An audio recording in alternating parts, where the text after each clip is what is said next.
C'est parti pour cette nouvelle aventure, mesdames et messieurs. Bienvenue à votre émission Bosolo Économie, votre magazine d'échange sur l'actualité économique. Aujourd'hui, l'actualité brillante. À Kinshasa, plusieurs produits de première nécessité ont connu une flambée, ce qui a bougé les paniers de la ménagère. Et pour en parler, cette situation, nous allons recevoir sur ces plateaux un économiste et analyste économique, Monsieur Ridi Moutou. Bonjour. Bonjour, Monsieur Jean-Désiré. Bienvenue à votre émission. Merci, merci. Encore une fois de plus, bienvenue. La ville de Kinshasa a été bougée dans ces dernières semaines par une flambée des prix des produits de première nécessité, une augmentation qui a bouleversé le panier de la ménagère. On ne sait pas sur quoi s'en tenir parce que les prix ont augmenté sur les marchés et nous allons parler sur les causes, conséquences et solutions à proposer par rapport à cette situation. Monsieur Ridi, oui. Quels sont les facteurs qui justifient cette montée de prix? La remontée, la hausse généralisée des prix de produits de première nécessité sur les marchés de biens et services à Kinshasa s'explique par un contexte économique international très critique, mais aussi par quelques difficultés internes au niveau de la territoriale, notamment au niveau des territoires à vocation agricole. Vous savez, les gens l'attribuent un peu à tort à la crise russo-ukrainienne, mais ce n'est pas seulement ça. Ce qui se passe, c'est que, premièrement, au niveau international, l'économie mondiale s'est inscrite dans une dynamique de reprise. Okay. Nous avons connu 2 ans de crise liée à Covid-19, avec toutes les perturbations que cette crise a entraînées au niveau de l'économie mondiale. L'économie s'inscrit dans une dynamique de reprise. Vous avez vu Joe Biden, le président américain, qui a investi 1900 milliards de dollars pour la relance économique de son pays. Alors, généralement, lorsque l'économie mondiale se met dans une dynamique de reprise après une crise, il s'observe une hausse généralisée des prix au niveau mondial d'abord. Okay.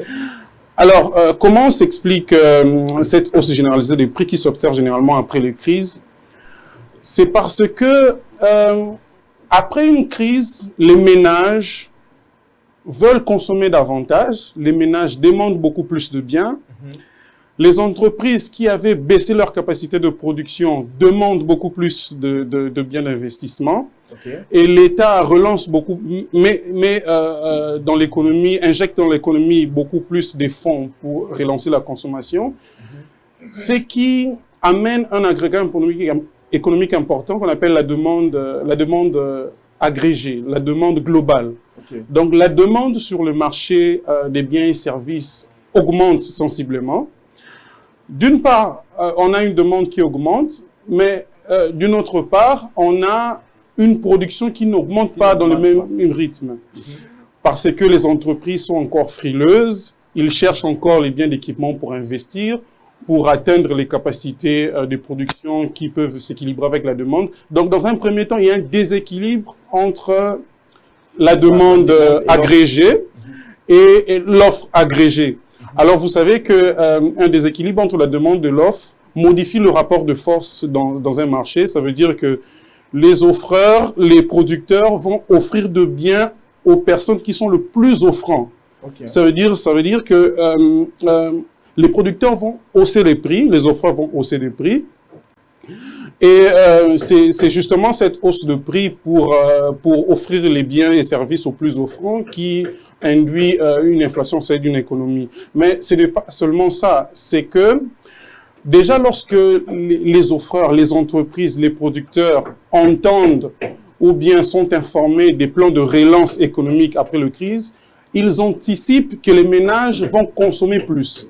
Ils anticipent que les ménages vont demander plus de biens et ils ajustent à la hausse déjà leur prix parce qu'ils savent que leurs biens qu'ils vont offrir sur le marché trouveront bien évidemment des consommateurs. Ça, c'est d'un côté. Mais d'un autre côté, c'est qu'en même temps que l'économie mondiale s'inscrit dans un registre de reprise... S'il vous plaît, oui. Avant qu'on aborde le deuxième côté que vous voulez aborder, oui. Expliquez un peu en termes plus clairs et simples. Plus clair, oui. Les producteurs offrent ou donnent au plus offrant. Oui. Les téléspectateurs peuvent retenir quoi par là?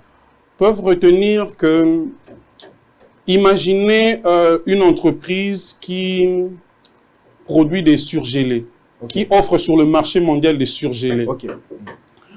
Dans une période de reprise, tout le monde demande les surgelés. Ça veut dire les poissons, les cuisses et tout. Ça se demande partout. Tout le monde veut manger. Parce que tout le monde reprend le travail, tout le monde a des revenus, tout le monde a faim, tout le monde veut manger. Alors, du fait de la crise, l'offreur n'avait gardé que très peu de stock parce qu'il y avait crise. Donc, dans un premier temps, les entreprises se retrouvent avec très peu de stock, mais en face d'eux, ils se retrouvent avec plusieurs demandeurs, plusieurs pays qui vont demander les surgelés, plusieurs ménages qui vont demander à consommer, et ils vont voir où est-ce qu'on va donner. Ils se sentent forts parce qu'ils ont peu de stock, le stock est demandé partout, donc ils vont majorer leur prix, ils vont dire non, si vous voulez que mon cargo vienne chez vous, il faut me payer un tel prix. Donc ils se sentent beaucoup plus forts. Mais en plus de cela, il y a un facteur important qui a causé la hausse des biens, des consommations des biens sur le marché mondial, c'est que il y a eu une pénurie des produits énergétiques. Donc ça veut dire qu'il y a eu une pénurie des produits énergétiques au niveau mondial, justement due à cette relance. Les produits énergétiques, lorsqu'ils sont de plus en plus rares au niveau mondial, ça se fait suivre d'une hausse généralisée de prix. Et vous savez que les produits énergétiques, notamment les carburants, le gaz et tout le conduit, tous les produits énergétiques que vous connaissez, lorsqu'ils connaissent une hausse de prix, ça engendre bien évidemment dans toute l'économie un phénomène de hausse de prix. Voilà. Donc, vous dites que le phénomène ou la guerre russo-ukrainienne n'a pas d'impact dans cette crise. Voilà, c'est le deuxième volet de mon argumentation. C'est qu'en plus de ce choc de la demande qui augmente, il y a eu un choc négatif de l'offre dû à l'invasion de l'Ukraine par la Russie. Alors, vous savez, lorsqu'il y a invasion de l'Ukraine par la Russie, c'est que la communauté internationale a imposé des batteries de sanctions contre tous les produits qui proviennent de la Russie. Vous savez que la Russie, c'est un grand offreur ou exportateur des produits d'énergie, notamment les produits pétroliers. Et vous savez, l'Ukraine, c'est un grand exportateur des produits alimentaires. Notamment les produits agricoles comme le blé. Le blé, il y a d'autres produits agricoles, les céréales. En général, l'Ukraine, c'est un grand exportateur. L'Ukraine offre au monde une grande quantité de produits alimentaires comme les céréales. Vous avez d'une part la Russie qui voit son offre des produits énergétiques être entravée par les sanctions ou par les difficultés d'approvisionnement. Et vous avez d'autre part l'Ukraine qui voit son territoire être envahi et sa production économique être perturbée par les opérations militaires. Ça se crée une nouvelle dose de rareté sur les produits énergétiques qui étaient autrefois offerts par la Russie et sur les produits alimentaires qui étaient autrefois donnés par l'Ukraine. Alors, cette nouvelle dose de rareté vient s'ajouter à la dose de la rareté qui a été induite par la reprise avant. Donc, il y a une conjonction des deux phénomènes. Il y a d'abord la relance économique après Covid.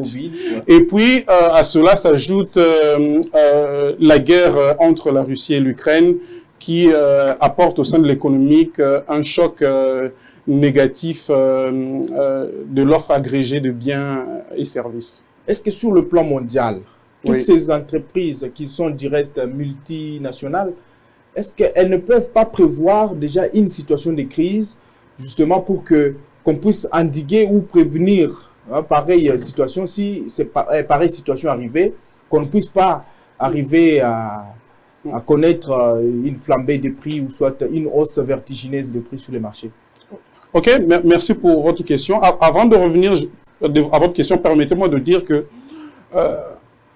au niveau, là c'était au niveau international, mais au niveau interne, il se remarque que la territoriale congolaise, donc ça veut dire que l'état de la situation à l'intérieur du pays fait montre qu'il y a une forme de détérioration de quelques routes et des strates agricoles. Okay. Ça veut dire que nous avons passé deux années de crise. L'État n'a pas suffisamment investi dans l'entretien, dans la mise en temps. Nous allons y revenir, okay. Parce que c'est l'un des aspects aussi que nous allons aborder. Oui. Nous allons aborder un aspect lié aux infrastructures qui peuvent booster ou soit jouer sur la fixation ou la structure des prix sur le marché. Okay. Donc, je reviens à votre deuxième question. Ouais. Vous avez raison. Mais il y a des lois, au niveau de l'économie, il y a des lois qui sont difficilement changeables, difficilement modifiables. C'est vrai que tout le monde prévoyait la relance, prévoyait qu'après cette crise, il y aura bien évidemment un problème de pénurie, une situation de rareté, mais c'est une loi économique. Ça veut dire qu'il y a des principes économiques. Après une crise, la première chose que les gouvernements font, c'est de soutenir la demande, c'est de soutenir la consommation. La première chose. Donc, il y a toujours, même, vous allez vous documenter à propos de la crise de 2008 ou bien d'autres crises passées. Généralement, après la crise, les gouvernements mettent en place des batteries et les ménages se préparent à consommer davantage. Le gouvernement met en place des mesures pour soutenir la demande. Ça se traduit toujours par un déséquilibre entre l'offre et la demande qui engendre une hausse généralisée de prix. Mais, ce qui est aussi important à noter, mais ça ne dure pas très longtemps. C'est une situation à court terme. Donc, après cette phase de hausse généralisée de prix, il y aura un moment où il y aura un rééquilibrage entre l'offre et la demande. Parce que les entreprises vont chercher à offrir les quantités demandées. OK? Parce que les banques centrales au niveau mondial vont mettre en place des politiques monétaires beaucoup plus restrictives pour maîtriser ou bien diminuer le niveau de la masse monétaire, le niveau de la demande de la monnaie. Donc, il y a déjà des batteries de mesures qui sont en train d'être préparées pour que la situation revienne à la normale. C'est une situation, bien évidemment, qui dérange, mais c'est une situation cyclique, passagère. Il y a un moment où les prix vont monter, mais arrivera un moment où il y aura des ajustements au niveau de l'offre, des ajustements au niveau des politiques publiques à court terme, et la situation va revenir. Et bien évidemment, parce que notre économie n'est pas en autarcie, notre économie est en relation avec les autres économies, nous dansons dans les mêmes rythmes que l'autre économie. Donc, la situation du niveau des prix actuellement, c'est vrai que la situation est en train de grimper, mais il arrivera un moment où, au niveau international, aussi bien au niveau international qu'au niveau national, il y aura une tendance à la baisse du niveau général de prix. Mais parce que nous avons constaté en RDC que le prix, lorsqu'il monte comme ça, il reste en hausse. Et la courbe va suivre. Et nous restons toujours à ce même prix jusqu'à ce que nous allons nous adapter. On trouve ça normal. Et que ça ne va pas revenir à la normale comme c'était avant. Par exemple, nous avons constaté à l'époque on pouvait acheter les arachides de 50 francs ou de 100 francs. Aujourd'hui, on peut en acheter à 500 francs. Pourquoi? Parce qu'il y a eu une tendance qui a amené le prix à changer. Et aujourd'hui, on trouve ça normal. Ok, d'accord. Je ne sais pas comment ça s'explique. Ça s'explique. Vous avez raison de dire ça. Comme je venais de dire tout à l'heure, il y aura une tendance à la baisse à un moment donné. Mais la baisse, on ne va pas revenir au niveau d'avant. Alors, qu'est-ce qui va faire que nous arrivions à trouver ça normal? Parce que Cette conjoncture va s'accompagner au niveau des entreprises des ajustements au niveau des salaires. Dans les entreprises privées, généralement, les délégations syndicales, les organisations syndicales, lorsqu'il y a une baisse de pouvoir d'achat liée à la hausse de prix, généralement, ils demandent aux entreprises d'ajuster des salaires. Okay. Alors, ces ajustements de salaire, ça veut dire une hausse du salaire réel de la population, ce qui fait que l'on arrive à un rééquilibrage entre le niveau des prix des biens demandés et le niveau de revenus. Ce n'est pas seulement ça, c'est que tous les effets de plan de relance, ça veut dire que de nouveaux investissements, des nouveaux soutiens à la consommation, des effets de la politique budgétaire, des effets de la politique monétaire, vont générer au sein de l'économie une nouvelle dynamique de croissance. Okay. Et cette nouvelle dynamique de croissance va engendrer une dynamique à la hausse de revenus. D'abord, il y a d'une part des ajustements qui seront faits au niveau des offreurs, au niveau des entreprises, pour rééquilibrer le salaire. Il y a d'autre part les effets des plans de relance qui génèrent généralement des situations de hausse de revenus et l'économie arrive toujours à un nouvel équilibre. Vous l'avez bien dit, vous trouvez ça normal aujourd'hui justement à cause de cet équilibre-là. Voilà. Et donc, si je suis en train de partir dans cette démarche, c'est pour que nous puissions arriver à quelque chose, et vous allez le découvrir vous-même, pourquoi le ministre de l'économie était tombé, mais je suis en train d'y aller petit à petit pour que nous puissions arriver à cette question. Et est-ce que cela est justifié par une autorégulation du marché? Donc le marché s'autorégule ou soit la fixation du prix doit être faite par le gouvernement? Vous voulez savoir si les marchés s'autorégulent ou devraient s'autoréguler? Selon vos explications. Oui, ok. On sent que c'est un facteur qui se passe sur les marchés, justement par rapport à une situation quelconque. Soit c'est une situation de crise, soit c'est une situation avantageuse qui fait que le prix puisse baisser, ou soit c'est une situation de crise qui joue sur l'augmentation du prix. Alors, si cela s'est fait de manière automatique, donc c'est une autorégulation du marché, ou soit le prix doit être fixé par le gouvernement. Non, le prix ne devrait pas être fixé par le gouvernement, sur certaines conditions. Donc, les marchés s'autorégulent. Nous vivons dans une économie, nous sommes dans une économie à tendance majoritairement libérale. Donc, ça veut dire nous laissons les forces du marché agir et déterminer les niveaux de quantité de biens et services sur le marché et les niveaux de prix. Donc, sous certaines conditions, sans qu'il y ait des situations particulières, les régulations des prix au niveau du marché se font automatiquement. Automatiquement. Voilà. Donc, c'est de manière automatique. Le gouvernement n'a pas une part de responsabilité dans ces prix qui galopent à tout moment. Ce n'est pas le gouvernement qui fait galoper le prix. Je ne sais pas si c'est ça votre question. Non, ce n'est pas le gouvernement qui fait galoper le prix, mais il peut arriver des situations, où les gouvernements prennent des mesures qui puissent faire galoper le prix. Je vous donne par exemple l'exemple du secteur du ciment aujourd'hui. Vous constatez qu'il y a une hausse des prix du ciment sur le marché. Cela n'est pas dû au fait, cela n'est pas forcément dû au fait qu'il y a relance économique au niveau mondial, il y a crise, il y a pénurie au niveau des produits énergétiques. Non, pas du tout. Cela est dû simplement au fait que le gouvernement congolais a supprimé les exonérations des TVA sur TVA sur la compensation des ciments. Donc ce n'est pas une situation de marché, c'est un phénomène qui s'est observé après une décision institutionnelle, une décision sociale. Donc il peut arriver que le gouvernement ou les pouvoirs publics prennent des mesures qui arrivent à faire changer l'équilibre au niveau de prix, soit à la hausse, soit à la baisse. Ça peut arriver. Mais en général, les marchés s'autorégulent.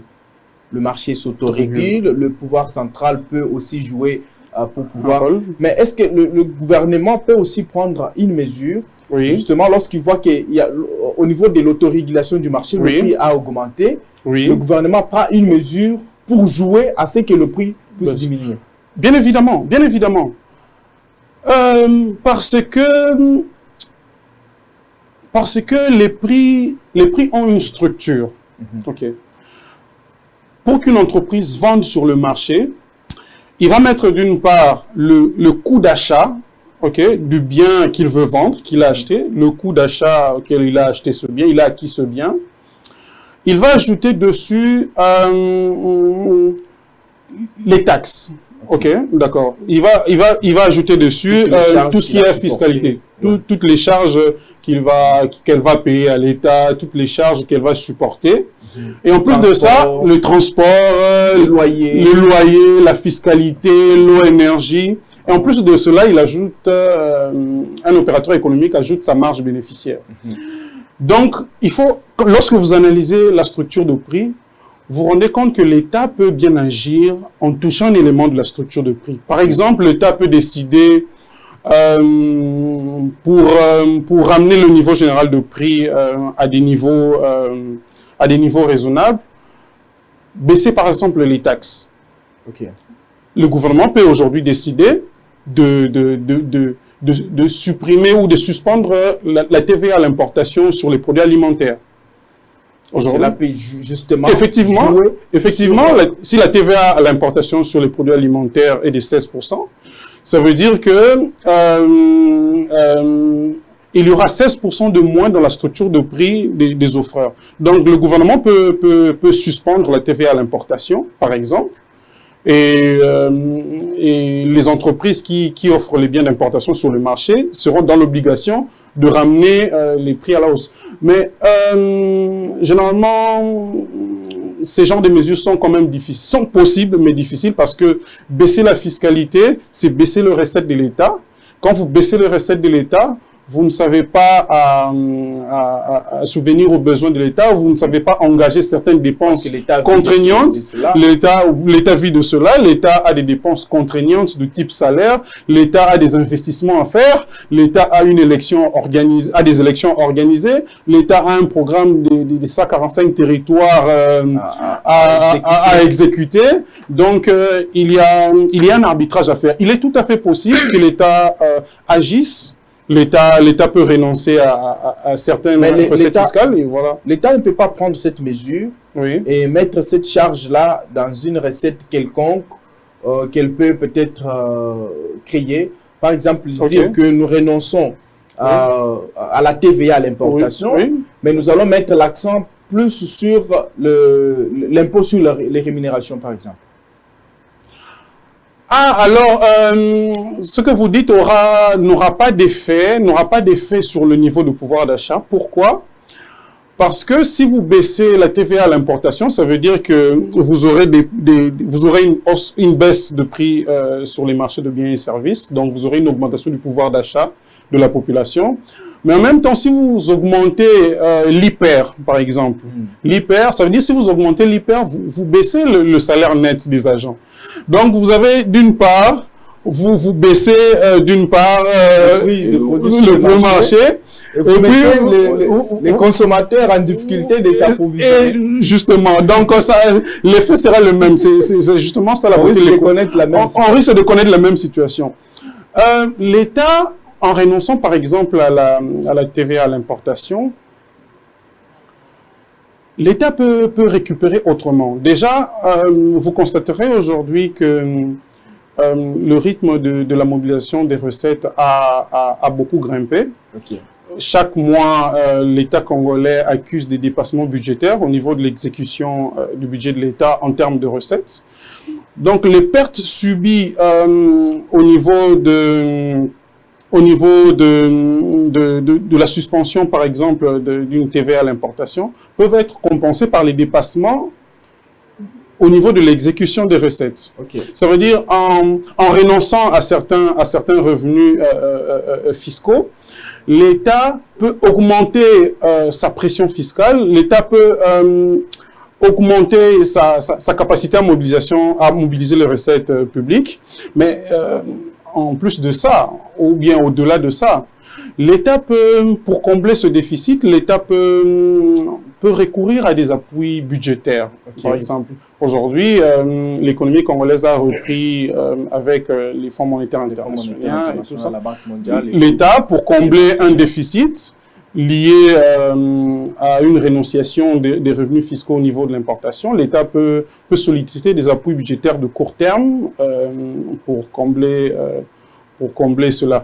Mais l'État peut aussi récupérer ce déficit en imposant plus de discipline dans la gestion des dépenses publiques. Okay. Vous savez, nous sommes dans un pays où les institutions coûtent tellement cher, les institutions consomment beaucoup des moyens. L'État, en imposant une forme de discipline au niveau de la gestion des dépenses, au niveau de la chaîne des dépenses, on peut pouvoir faire quelques économies qui vont compenser les pertes subies au niveau de... Voilà comment est-ce que l'État peut récupérer et non en augmentant l'hyper. Ouais, je vois. Et donc, dans ces cadres-là, oui. Est-ce que l'État congolais, oui. en tant qu'État, oui.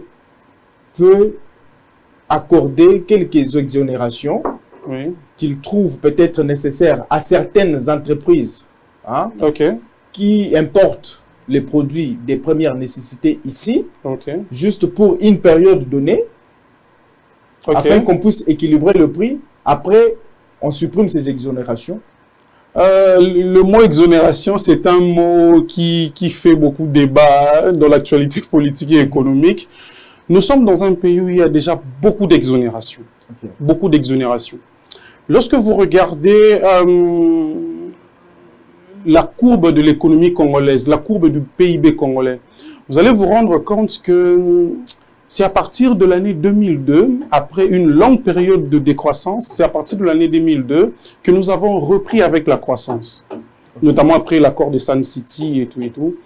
Et le programme économique qui a été mis en place à la suite de l'accord de Sun City, c'était un programme économique qui était destiné à favoriser les investissements. Okay. Ça veut dire on voulait séduire beaucoup plus d'investisseurs à venir investir dans notre pays.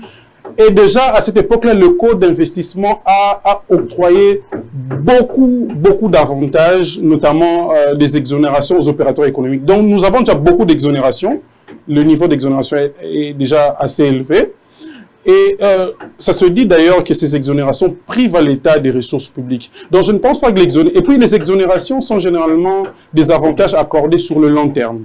Okay. Donc, moi, je pense qu'à court terme, on peut agir directement en suspendant quelques revenus fiscaux à l'importation des produits alimentaires, par exemple. Et après que la situation se rééquilibre, après que la situation reprenne, on peut lever ces mesures. Donc, mon point de vue sur les exonérations, je pense que nous sommes dans un pays qui cherche à se développer. Exonérer veut dire renoncer à des ressources publiques, ça veut dire renoncer à l'argent. Ce que l'État peut faire, moi, en tout cas, ce que je pense, hein, quand je philosophe un peu sur l'économie congolaise, l'État devrait investir lui-même dans le secteur de l'alimentation. Pourquoi ne pas créer une entreprise, une grande entreprise de produits alimentaires? Si on crée une grande entreprise de produits alimentaires en République démocratique du Congo, on va maîtriser les coûts liés à l'offre des produits alimentaires. On va nous-mêmes réguler le prix et les autres opérateurs économiques, pour la plupart ce sont des intérêts étrangers, des sujets étrangers, seront obligés de suivre. Mais cela doit se faire dans un cadre, dans une entreprise qui fonctionne avec des règles de gestion modernes, des règles de gestion rationnelles, performantes, à jour, qui fonctionnent comme une société commerciale privée normale. C'est comme ça que l'on peut arriver à maîtriser, avoir la maîtrise sur les prix des produits alimentaires en RDC. Selon vous, vous proposez que l'État peut se transformer en opérateur économique? Bien sûr. Et se lancer dans une compétitivité. Bien sûr. Aux côtés d'autres opérateurs économiques. Bien sûr. Et là, ça va engager une forte concurrence oui. qui va jouer sur le prix. Qui va jouer sur le prix. Les opérateurs économiques privés ne pourront pas augmenter le prix de leur propre Exactement, parce qu'ils seront obligés de suivre le prix, les prix qui sont fixés par l'entreprise contrôlée par le pouvoir public. Voilà, donc ils seront obligés de suivre. Et là, il faut que ça soit une grande entreprise qui peut faire face aux entreprises qui existent déjà en RDC. Exactement. Il y a déjà une concurrence dans d'autres secteurs. Aujourd'hui, dans le secteur de l'assurance, la SONAS, qui était la grande subit la concurrence des autres sociétés qui sont venues s'installer. Vous avez dans d'autres secteurs, hein, il y a plusieurs, nous avons libéralisé beaucoup d'autres secteurs. Donc, il y a déjà la concurrence dans d'autres secteurs. L'État ne devrait... Dans le secteur minier, par exemple, il y a une forte concurrence. La GECAMINE exerce. À côté de la GECAMINE, il y a les partenaires de la GECAMINE qui exercent. Dans l'État, pour maîtriser le produit, le prix des produits alimentaires, des biens de première nécessité sur le marché, l'État devrait agir en tant qu'acteur et un acteur actif, permettez-moi ce terme, en offrant des produits à des prix qu'il juge justes. Ok, merci. Parlons maintenant de cette situation qui a fait tomber le ministre de l'économie. Est-ce que c'était vraiment utile que le gouvernement puisse penser importer les chinchards de la Namibie afin qu'on puisse en faire une consommation locale ici en RDC? Est-ce que la RDC n'est-elle pas aussi compétente ou en mesure de pouvoir produire ces chinchards ici localement? Est-ce que ces fonds déboursés pour l'importation de ces chinchards, on ne peut pas se procurer des bateaux de pêche pour que nous puissions les faire ici localement? Essayez un peu de balancer avec une analyse par rapport à cette situation.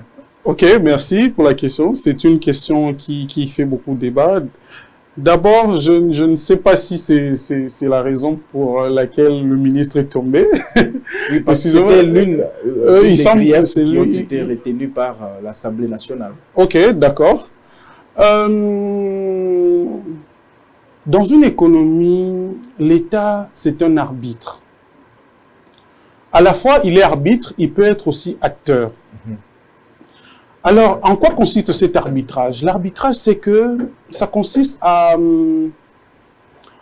combattre les injustices économiques qui peuvent s'établir entre, d'une part, les entreprises qui offrent des biens et d'autre part, les consommateurs.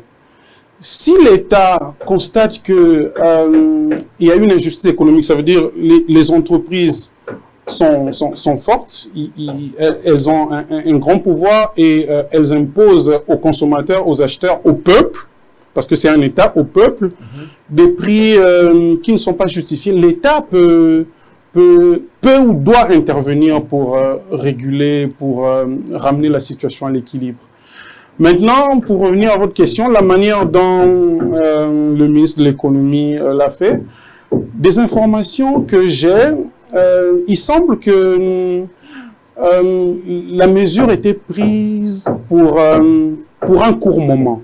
Okay. Donc, c'était une situation à très court terme pour justement, pour montrer, peut-être pour montrer que l'État a vraiment le pouvoir d'agir sur le prix.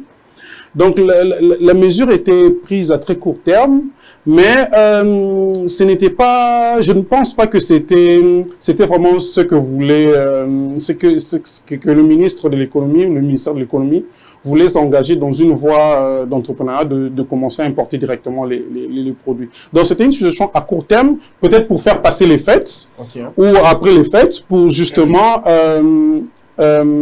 dicter le juste prix sur le... Vous savez, l'économie, ça rime aussi à la vision du chef de l'État. Si aujourd'hui, le chef de l'État dit que sa vision, c'est le peuple d'abord, ça veut dire je dois améliorer les conditions sociales du peuple, la politique économique doit suivre. Et si dans la politique économique, le ministère de l'économie constate que un des moyens de s'arrimer à la vision du chef de l'État, c'est d'arriver au juste prix, d'arriver à un prix juste, à un prix normal, au prix idéal auquel les consommateurs devraient avoir accès aux biens et services. Le gouvernement peut le faire. Alors, concernant le bateau de pêche, ce qu'il faut savoir, c'est que investir dans la pêche industrielle, c'est un projet qui demande du temps. Okay. Qui demande du temps. S'engager dans un projet industriel demande beaucoup de temps, beaucoup d'études, il faut étudier la rentabilité, il faut étudier les préférences des consommateurs, il faut étudier les voies de communication. Donc, je suis tout à fait d'accord avec vous que l'État devrait penser à peut-être investir beaucoup dans l'activité économique industrielle, notamment la pêche industrielle, acquérir des bateaux de pêche. Il semble que l'État en a commandé d'ailleurs. Ouais. Donc pour dire que la pêche industrielle, c'est un projet à long terme. Et l'État peut vouloir agir ou l'État peut vouloir prendre des mesures qui puissent corriger une situation à court terme. Donc je pense que à la suite de ce qui s'est passé, l'État pourra prendre les mesures idoines justement pour que nous puissions devenir producteurs industriels des poissons, nous puissions servir les marchés de ces genres de biens comme il se doit. Est-ce qu'aujourd'hui l'État congolais ne peut pas aussi faire en sorte que nous puissions avoir un produit que nous pouvons exporter et qui peut faire que nous puissions figurer parmi les premiers pays producteurs de ce produit-là? Comme dans les secteurs miniers, okay. Où nous avons les cuivres, nous avons les cobaltes, nous avons okay. Autant de produits miniers, mais nous ne sommes pas les producteurs ou exportateurs numéro 1 de ces produits. Qu'est-ce qui nous bloque en fait? Déjà, nous sommes quand même nous sommes des exportateurs importants quand même des produits miniers. Je vais parler du cobalt aujourd'hui. Ouais. Je pense que nous sommes parmi les premiers exportateurs de cobalt au niveau mondial. Okay. Mais ce que vous dites est vrai, c'est que nous pouvons devenir des exportateurs ou bien des offreurs d'autres biens, des exportateurs importants, des offreurs importants d'autres biens sur le marché. Je pense que nous avons beaucoup de potentiel au niveau agroalimentaire. Nous devons beaucoup investir dans l'agroalimentaire. On nous a toujours dit que nous avons 80 millions d'hectares, 80 000 hectares de terres arables. Vous pouvez me corriger. Mais et on peut nourrir des milliards de personnes dans le monde. C'est là-bas, je pense que nous avons un grand... Donc nous devons investir suffisamment dans le secteur de l'agroalimentaire. J'étais très content en 2014-2015 lorsque le gouvernement s'est engagé dans le projet Bukangalonzo par exemple.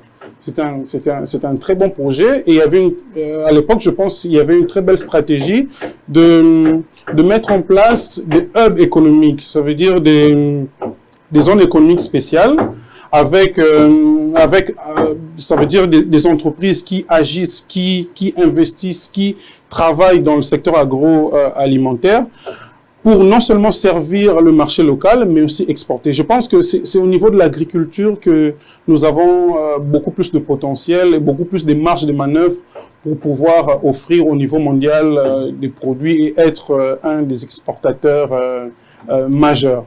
Donc, nos produits agricoles, notre potentiel agricole, nous pouvons l'utiliser, mais en utilisant une agriculture industrielle, en utilisant des techniques de production agricole avancées, en utilisant des mécanismes économiques, des architectures économiques de production agricole similaires à celles qui existent dans des pays assez avancés. Et nous pouvons arriver à transformer ce pays en un exportateur important de certains produits sur les marchés mondiaux. Est-ce que cela, il faut seulement que l'État le fasse ou les privés aussi peuvent entreprendre une activité économique de haute facture qui peut aussi booster l'économie du pays et vendre l'image de la RDC? Ou seulement c'est l'État qui peut le faire? Justement, les privés doivent aussi le faire, notamment les locaux.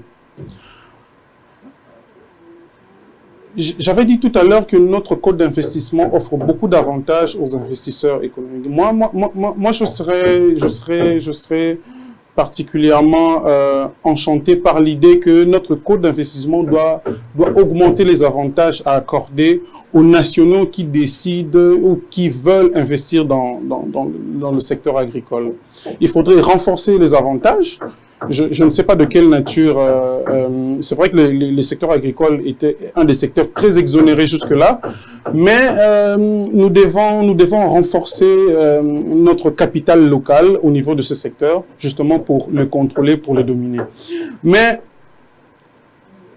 vous savez, notre économie est malade de quelques problèmes structurels. Vous savez, il y a un problème important qui se passe dans notre pays, c'est que nous avons une économie qui est malade des problèmes structurels qui demandent beaucoup de temps. Toutes les mesures que nous avons énumérées demandent beaucoup de temps. Mais à côté, les institutions qui doivent les mettre en œuvre ne durent pas longtemps. Je vais vous dire, entre 2011 et 2022, je pense entre 2011 et 2022, l'État a connu plus ou moins, si je ne me trompe pas, 7 gouvernements. Donc en moyenne, si je ne me trompe pas, si mes chiffres sont bons, un gouvernement a fait une année 5 ou 6 mois. On prend tous les gouvernements avec les remaniements et tout. Ce sont les gouvernements qui doivent mettre en place des politiques publiques qui puissent libérer l'économie de ces jogs structurels. Mais lorsque ces institutions ne traînent pas,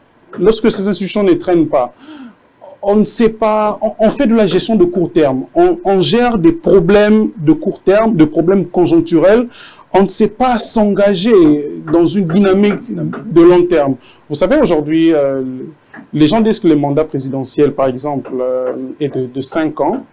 Moi, j'ai toujours l'impression que c'est des 4 ans. En RDC, par exemple, le mandat présidentiel est des 4 ans. Parce que vous avez, lorsque le président est élu, il doit prendre suffisamment 4 mois, 5 mois pour investir son gouvernement. Et 6 mois avant les élections, c'est une période de chamboulement. On ne sait pas mettre les politiques publiques en place convenablement. Donc, je pense que les Congolais devraient s'engager dans un nouveau consensus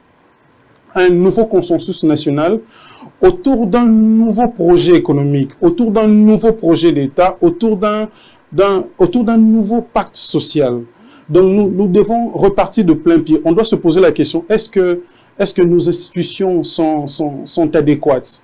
Est-ce que nos institutions correspondent à la taille de nos problèmes? Et pourquoi nos institutions ne durent pas longtemps? Est-ce que nos politiques publiques sont efficaces? Est-ce que notre démocratie est adaptée à nos besoins de développement? Je pense que les Congolais devraient encore se parler autour d'une table, comme c'était le cas en 2002, autour de l'accord des Sun City. Il doit y avoir, moi je pense, il doit y avoir un deuxième dialogue intercongolais autour d'un nouveau projet d'État, autour d'un nouveau projet. Vous savez, si par exemple on se décide aujourd'hui que les mandats présidentiels durent 10 ans non renouvelables, au lieu de 5 ans une fois renouvelable, okay. 10 ans non renouvelables, vous avez un président qui va nous permettre de faire des politiques publiques. Voilà, ça va nous permettre de mettre en place des politiques publiques de long terme. Et puisque nous aurons suffisamment agi sur le long terme, nous pouvons obtenir des transformations structurelles importantes de notre. Bien évidemment, ça demande du consensus, ça demande beaucoup de sacrifices, ça demande très peu de fragmentation au niveau de l'élite et au niveau du peuple. Voilà un peu de manière durable comment est-ce qu'on peut parvenir à agir efficacement sur les performances de notre économie. Ridzi Muntu, analyste économique et économiste aussi. Nous vous disons merci d'être passé. Je vous remercie, Monsieur Jean-Désiré. Mesdames et messieurs, nous sommes arrivés à la fin de cette émission. On se retrouve prochainement avec le même plaisir. Bye.